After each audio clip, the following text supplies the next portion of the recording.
We're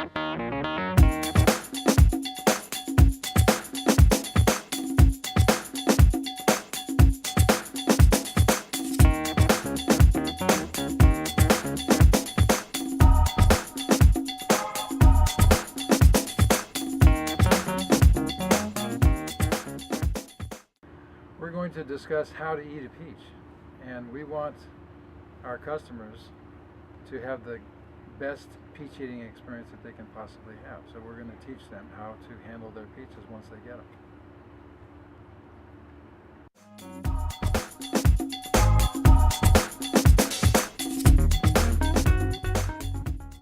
Well, there's two main factors that they need to watch for. One is the color. And see, this peach here has got a nice deep golden color right around the stem. Yeah, you don't want to, you know, the highlight, the red highlight color is deceptive. Our brain is genetically evolved to think that the color red is delicious and sweet. And so plant breeders have bred the color red into a lot of peaches nowadays, because the color red sells the fruit. But the real color you want to look for is the background color, which is usually right around the stem. It should be deep golden, not green. Compare. The background color here is pale green, and even up here on the front it's pale green. Over here it's deep gold.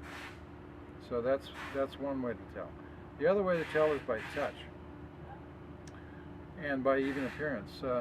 For example, this fruit, just even with gentle squeezing, I'm not squeezing it hard enough to bruise it, but just by the gentle, firm squeezing with your fingers, you can tell if there's a little bit of give there. That means that the fruit is almost ripe, not quite ripe. I would still leave this peach on the kitchen counter for another 2 or 3 days until it actually is soft to the very soft. Bruisable soft. The other visual way you can tell is shriveling. Now this peach has actually started to shrivel. See, there's some wrinkling here. To me, that's a sign of a really, really excellent peach. When you start to see the shrivel, that means that the water's content is starting to leave the fruit. Water does evaporate from the fruit after it's picked. The skin is very porous, and the water leaves the fruit and will shrivel or dry up. And that will intensify the flavors and intensify the eating pleasure of that fruit.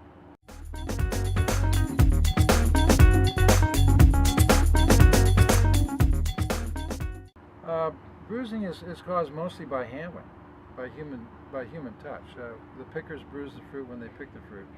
The packers bruise it when they put it in the box. You, the customer, bruises it when you take it out of the box. If you're buying fruit at the store, probably a dozen other customers have picked over that fruit before you got to it, and they've touched it.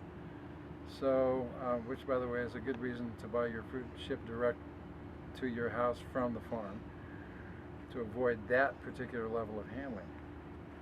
But I'm looking at this piece of fruit here, and these are definitely finger bruises from picking, probably. Could be from packing as well.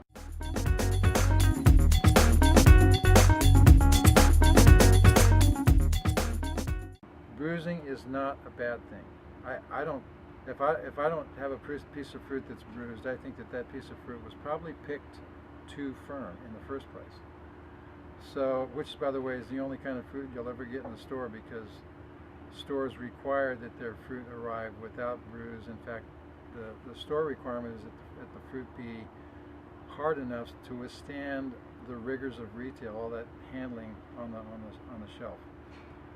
So by buying the fruit directly from Frog Hollow Farm, you're getting a piece of fruit that was left on the tree long enough to be actually tree ripe. And then what we try to do is pick it tree ripe, but not so ripe that it's going to over bruise, but there could be a little bit of bruising. And we're going to ship you fruit that will have a little bit of bruising on it, and you should not be concerned about that. You should just keep an eye on it and watch it, make sure that it ripens nicely the way I've been describing here, and you'll have a great eating experience.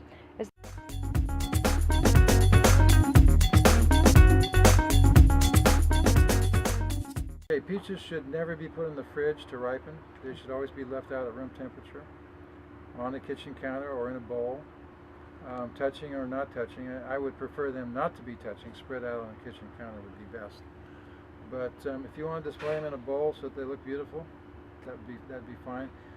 Just the main thing that you need to remember when you're storing and ripening your fruit at home is to check it every single day. And if I have a dozen peaches that I've brought to my house to eat over the next 2 or 3 days, I'm going to be checking every single one of those peaches carefully before I select the one I'm going to eat that day or that hour. And then that evening, if that's in the morning and later in the evening, I'll do that again. I'm always looking for that ripest piece of fruit. They change on an hourly basis.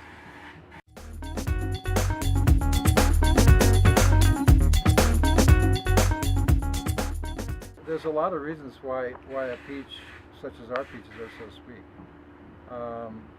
You can't really point to any single thing. Winemakers like to use the word terroir. Terroir refers to the soil, the climate, and the growing practices of that particular farm or that particular location.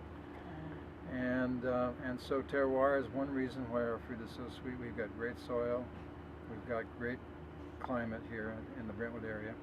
We're located right on the Sacramento-San Joaquin River Delta in the Great Central Valley. And so we have hot summer days and very cool summer nights. And those cool summer nights help the tree produce more sugar. I think another reason that our fruit is sweet is because of the way we grow our fruit, the way we fertilize our soil. We use compost, we use fish emulsion, we use kelp seaweed, dried seaweed products, we use mined limestone. But I think our compost is going to be the real key going forward to making our peaches taste great. So in other words, it's how you fertilize the soil and enhancing the soil. We already have great soil, we have great terroir to begin with, as I mentioned, but we also do a lot of things to make it even better. We also leave the fruit on the tree longer than most people are willing to do, and that certainly adds that extra 10 or 15% higher Brix, higher sugar to our fruit. It's risky because the longer you leave the fruit on the tree, the more likely you're going to have of getting fruit that's too ripe, and that's going to have to be sent either to our processing kitchen. Fortunately, we have good ways of using the overripe fruit. It can either be sent to the dry yard or to the kitchen for processing. So, and then if the fruit that's too badly damaged for one reason or another can be sent to our compost heap to be part of that sustainable full circle of growing great fruit and then recycling all of the crop residues back into the soil in the form of compost.